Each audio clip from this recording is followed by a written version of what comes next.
मैं डिटर्मिनेंट पढ़ रही हूँ। डिटर्मिनेंट में बेसिकली डिटर्मिनेंट मतलब होता है वैल्यू निकालना, एक्सक्यूल योर वाई की वैल्यू, ठीक है। तुम बताओ इसकी सिमेट्रिकल जो मेट्रिकल होता है उसका ऑड ऑर्डर का उसकी वैल्यू 0 होती है, और जो इवन ऑर्डर का वो परफेक्ट स्क्वायर होगी। पर इसमें ये है कि 1/, मतलब ये है डिग्री देख लो 3 है तो आंसर में भी 3 डिग्री आएगी साइक्लिक वे में।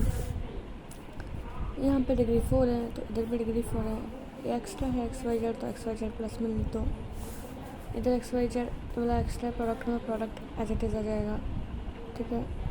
तो जो ए बी सी वाले होते हैं तो मतलब ये सब पॉजिटिव होता है, लेकिन वैल्यू हमेशा नेगेटिव देगा, यानी कि ए माइनस में a cube plus b cube minus c cube minus 3ab that value is always less than 0।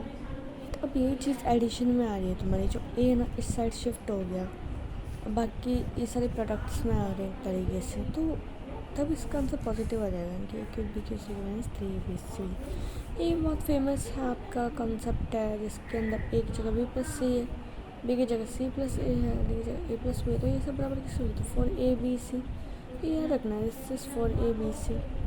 अभी 2b 2c है, 2a 2c है, और ये a माइनस बी माइनस सी है, तो ये सब प्लस में आ जाएगा, है दिख रहा माइनस में है लेकिन ये होगा प्लस में, कि a प्लस बी प्लस सी का होल क्यूब आएगा, 1 2 3 दैट इज क्यूब। फिर यहाँ पे a square plus 1 b square plus 1 c square plus 1 है, और ये सब प्रोडक्ट में चल रहा है भाई, ये प्रोडक्ट से लेना देना नहीं है। आंसर करेगा 1 plus a square plus b square plus c square आएगा, ये ध्यान रखना है हमें। फिर यहाँ पे माइनस बी सी माइनस ए सी माइनस ए भी है ना, सब माइनस मिलेगा, प्लस प्लस का क्यूब आ जाएगा और कुछ नहीं है। ये है 1 प्लस ए 1 प्लस बी 1 प्लस सी 1 1 1 1 बैलेंस कैसा है, ए बी सी बी और सारे प्रोडक्ट आ जाए, मतलब प्रोडक्ट और एडिशंस। अभी अगर ये दे रखा है तो A B C is a triangle, अगर फॉर्मर इस टाइप का दे रखा है कुछ भी, तो जो A B C must be isosceles triangle. 1 plus इसकी वैल्यू क्या है 0। सिस्टम ऑफ लीनियर इक्वेशंस कैसी होती है कि x1 x2 इनके फॉर्म में होगा, ठीक है। जैसे ये है इस सारे कॉफिशिएंट्स है सारे, इधर v1 v2 vn आ रहा है, अगर ये सारे जो v1 v2 vn है ये सब 0 हो जाए तो ये सिस्टम क्या होगा, होमोजेनियस सिस्टम। लेकिन अगर v1 v2 vn में से कोई एक भी नॉन ज़ीरो है तो ये क्या हो जाएगा, नॉन होमोजेनियस। मतलब अगर not zero non homogeneous, zero है मीन्स होमोजेनियस। होते हैं कंसिस्टेंट होता है, एक इनकंसिस्टेंट होता है। कंसिस्टेंट तब होता है जब it has at least one solution, ठीक है। जब उसमें केवल एक सॉल्यूशन हो तो उसको क्या बोलेंगे, कंसिस्टेंट। इनकंसिस्टेंट कब बोलेंगे, if it does not have any, मतलब कोई भी सॉल्यूशन नहीं होगा तो क्या बोलेंगे, इनकंसिस्टेंट।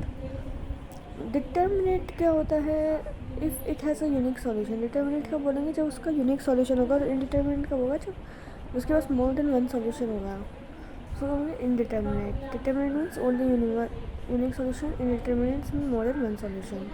भी अगर तुम्हारा जो डेल है वो क्या है, 0 आ रहा है, इसका मतलब सिस्टम क्या है, कंसिस्टेंट है। और यूनिक सॉल्यूशन होगा इसका डिटर्मिनेट बोलते हैं, यूनिक सॉल्यूशन तो इसका होगा ही, ठीक है। अगर आपका डेल 0 आ रहा है लेकिन एटलीस्ट वन ऑफ द मतलब डेल एक्स और डेल वाई नॉन ज़ीरो है, एक भी इनमें से क्या है, नॉन ज़ीरो, ठीक है। पहले ये बात किसकी हो रही है, नॉन होमोजेनियस सिस्टम की। नॉन होमोजेनियस सिस्टम वो होता है जिसमें से एक ज़ीरो नहीं है, ठीक है। डेल तो 0 आ रहा है लेकिन जो डेल एक्स और डेल वाई है वो नॉन ज़ीरो है, तो इसका मतलब है इट हैज़ नो सॉल्यूशन। लेकिन अगर डेल 0 है और डेल एक्स डेल वाई दोनों 0 है तो at least one of the numbers A B, मतलब इनमें से कोई एक 0 होगा, then the system is a infinite solution. अगर डेल एक्स भी 0 है डेल वाई भी 0 है तो क्या बोलेंगे हम, system is a infinite solution, तो it is a consistent and indeterminate. Indeterminate means infinite solution, ठीक है। भाई डेल 0 है और में से कोई एक 0 नहीं है, इसका मतलब वहाँ पर कोई सॉल्यूशन नहीं है। Del 0 del x del y भी 0 है, इसका मतलब वहाँ पे सॉल्यूशन तो है, लेकिन कैसा सॉल्यूशन है, इनफाइनाइट। और अगर इनफाइनाइट सॉल्यूशन तो किसको क्या बोलेंगे, इनडिटर्मिनेट, ठीक है। अगर ऐसा हो कि ए बी सी सब 0 है, then the system is infinite number of solution and so that it is consistent and indeterminate. भाई डेल बराबर 0 है और del x not equal to 0 है, अगर ठीक है, मतलब इनमें से कोई भी है जो नॉट 0 तो system is a no solution, मतलब इनकंसिस्टेंट। लेकिन अगर डेल 0 सब कुछ 0 है तो इनफाइनाइट सॉल्यूशन हो जाएगा। बात करें होमोजेनियस लीनियर इक्वेशन की। अब होमोजेनियस लीनियर इक्वेशन वो होता है जिसमें आपका जो बी वाली सारी टर्म्स होती हैं क्या होती है, ज़ीरो, है ना, बेसिकली ज़ीरो ही होती है। तो फिर ये क्या हो जाएगा आपका कि अगर del not equal to zero है तो इसका मतलब क्या है कि यहाँ पे क्या यूनिक सॉल्यूशन है, एक ही सॉल्यूशन एग्जिस्ट करता है और एक ही सॉल्यूशन और ज़ीरो, तो एक्स वाई जेड बराबर की वैल्यू क्या जाएगी, ज़ीरो।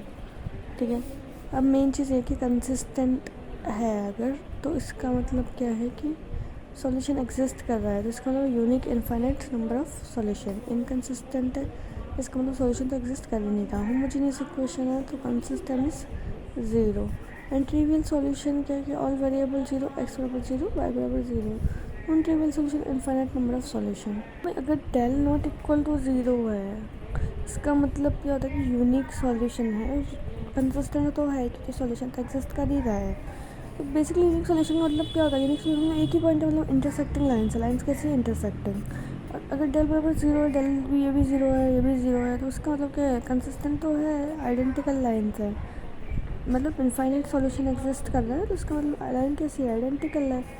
लेकिन अगर एक भी नॉन ज़ीरो हो रहा है तो इसका मतलब क्या है कि ये हो जाएगा पैरेलल लाइन्स, मतलब इनकंसिस्टेंट, मतलब नो सॉल्यूशन। नो सॉल्यूशन है ना, वो पैरेलल लाइन्स के अंदर ही आता है ना। इनफाइनाइट लाइन में आइडेंटिकल हो जाएगा, इंटरसेक्टिंग लाइन में यूनिक सॉल्यूशन आ जाएगा। ठीक है, मुझे नहीं सब कुछ है, del not equal unique solution क्या होगा इसमें, x equal to zero, y equal to trivial solution है। एंड डेल बराबर ज़ीरो होता है आइडेंटिकल टू द ओरिजिन, मतलब non trivial solution. Concurrent line कब होती है, कॉन्करेंट लाइन जब होती है जब सबका जो ये क्रॉस प्रोडक्ट का होता है ज़ीरो, उस टाइप से आएंगे। अगर आप ऑप्शन टिक करें तो यूनिक सॉल्यूशन में ये दोनों बराबर नहीं होंगे, मतलब P not equal to 2, Q not equal to 3। Not solution में क्या होगा कि एक इक्वल होगा, एक इक्वल नहीं होगा, और इनफाइनाइट सॉल्यूशन में इक्वल है, नॉट इक्वल की कोई जगह ही नहीं है। इस टाइप से ऑप्शन होते हैं। अपर ट्रायंगल मीन्स अपर ट्रायंगल है, नीचे वाला ज़ीरो है। लोअर ट्रायंगल्स मतलब है जो लोअर ट्रायंगल है वो एग्जिस्ट करता है और अपर ट्रायंगल है zero. Number of zeros in the upper and lower triangular matrix order of n-1/2। Determinant के लिए ज़ीरो है तो सिंगुलर मैट्रिक्स होता है, डिटरमिनेंट के लिए ज़ीरो नहीं है तो नॉन सिंगुलर मैट्रिक्स होगा। अगर ए के सभी एलिमेंट ज़ीरो है तो डिटरमिनेंट ज़ीरो हो जाएगा, लेकिन डिटरमिनेंट ज़ीरो है तो उसका मतलब ये तो पता ही नहीं है। देखो जो ये बात होती है मैट्रिक्स की, मैट्रिक्स में जैसे कंप्लीट, अब ये ए के आगे के लग गया, इसका मतलब है कि जो के सब पे है क्योंकि यहाँ पर मैट्रिक्स की हो रही है। लेकिन अगर यहाँ पे डिटर्मिनेंट होता ना तो यहाँ पे के क्यूब आता फिर, तो यहाँ मैट्रिक्स में तो सब बराबर उगलता है, आगे निकाल लो अंदर कर लो एक ही बात है। ए भी बराबर ज़ीरो उसका मतलब ये नहीं कि एक मैट्रिक्स ज़ीरो हो, ठीक है, बी बराबर ए सी भी नहीं हो रहा है ना, इसका मतलब ये नहीं कि बी बराबर सी हो, बट बी बराबर सी है तब ये हो सकता है कि बी बराबर ए सी हो जाए। आइडेंटिटी मैट्रिक्स क्या होता है, आइडेंटिटी मैट्रिक्स होता है कि ए स्क्वायर बराबर ए हो जाए, ठीक है। अगर ये एन की पावर ए बराबर है तो एन की वैल्यू जो है तो इक्वल टू 2 होगा, ग्रेटर देन 2 होगा, ठीक है, तो इसको क्या बोलेंगे, आइडेंटिटी मैट्रिक्स। नीलपोटेंट मैट्रिक्स क्या होता है, मतलब नीलपोटेंट मैट्रिक्स वो है कि उस पावर पे तो वो मैट्रिक्स ज़ीरो है लेकिन उससे कम पावर पे वो ज़ीरो नहीं हो रहा। कि जो ए के प्लस 1 बराबर ए है तो जो के है वो रिप्रेजेंट कर रहा है कि ए आ जाए, तो के इसका क्या हो जाता है, पीरियड हो जाता है। जैसे यहाँ पे मान लो A2 बराबर 1 है तो उसका पीरियड क्या हो जाएगा 1, तो ऐसे रहेगी जो period of the square matrix is not sorry identity matrix is 1, product of identity period of identity matrix is 1। Evolutionary matrix होता है ए स्क्वायर बराबर क्या होगा आई, तो मैट्रिक्स को मल्टीप्लाई करने पे आपका अगर आया जाए तो कहते हैं evolutionary matrix. A is evolutionary if and only if evolutionary बराबर 0। ऑर्थोगोनल मैट्रिक्स क्या होता है कि ए का ट्रांसपोज बराबर क्या होता है आई, और इस तो उसको क्या बोलते हैं हम, ऑर्थोगोनल मैट्रिक्स। ए बराबर क्या हो जाता है ए इनवर्स। और भाई जो एडजॉइंट है वो बेसिकली जो कोफैक्टर्स है ना उसका ट्रांसपोज होता है, कोफैक्टर्स निकालो सब ट्रांसपोज कर लो, वो होता है एडजॉइंट। मैट्रिक्स का इन्वर्स निकालना है, एडजॉइंट निकालना है तो कुछ नहीं है, जो पी एस एस को इंटरचेंज कर दो, 1 और 4 को इंटरचेंज कर दो, 2 और 3 का साइन चेंज कर दो, तो क्या आ जाएगा आपका एडजॉइंट है। इट इज़ ऑफ एडजॉइंट क्या है कि ए को जब आप मैट्रिक्स ए को एडजॉइंट के मैट्रिक्स ए से मल्टीप्लाई कर रहे हो, मतलब ये कम्युनिटी एक तरह से, तो बराबर क्या आएगा आपका आइडेंटिटी मैट्रिक्स, और जो ए है वो आपका आगे आ जाएगा। ठीक है, डिटर्मिनेंट ऑफ ए इज आगे, ए को एडजॉइंट ए बराबर डिटर्मिनेंट ऑफ ए आए। एडजॉइंट ए का डिटर्मिनेंट निकालना है, तो एडजॉइंट ए का डिटर्मिनेंट निकालेंगे तो ए जो आपके मैट्रिक्स ए का डिटर्मिनेंट है ना, डिटर्मिनेंट है, वो वैल्यू n-1 से निकाल लो। जितनी डिग्री ऑर्डर का है -1 करोगे तो आ जाएगा, मतलब एडजॉइंट ऑफ ए का डिटर्मिनेंट बराबर ए का determinant n-1। If A and B are the two n cross n matrix, then adjoint of A B equals to adjoint of B multiply adjoint A. इसको we can write it as it is, A and B must be non singular same order. उसको आप ऐसे भी open कर सकते हो, A B को adjoint of B adjoint of A. तो मुझे एक मैट्रिक्स निकालना है, मतलब एडजॉइंट का भी एडजॉइंट निकालना है। कोई नहीं करनी, मैट्रिक्स से तो आगे आना ही है। ठीक है, और n-2 है, ये पावर में है और ए आ जाएगा, मतलब ये क्या होगा बेसिकली एडजॉइंट ऑफ ए का एडजॉइंट निकालना है, मतलब determinant of A n-2 A determinant a-2 ए, इसका निकालना है डिटर्मिनेंट, मतलब एडजॉइंट ए का एडजॉइंट का भी एडजॉइंट का डिटर्मिनेंट फाइंड आउट करना है। तो क्या हो जाएगा a-1 स्क्वायर, a-1 स्क्वायर। भी स्क्वायर मैट्रिक्स है वो मतलब नॉन इन्वर्टिबल है। इन्वर्टिबल तब होती है जब वो नॉन सिंगुलर होगा, अगर वो सिंगुलर होगा तो इन्वर्टिबल भी नहीं होगी, ये चीज़ याद रखो।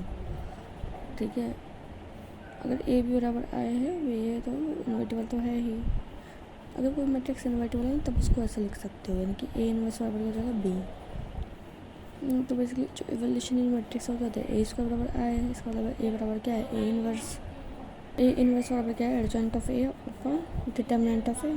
तो ए इनवर्स है वो एग्जिस्ट कब करेगा जब ए क्या होगा नॉन सिंगुलर, और A inverse is exist if A is non singular. By necessary and sufficient condition of square matrix A B invertible is that A not equal to 0। Transpose का inverse निकाल लो, वो भी ए इन्वर्स ट्रांसपोज के बराबर होता है, property follow करेगा। ए इन्वर्स निकाल लो, फिर उसका डिटर्मिनेंट निकालो, चाहे डिटर्मिनेंट पहले निकालो उसका इन्वर्स कर दो, बराबर होते हैं आपस में।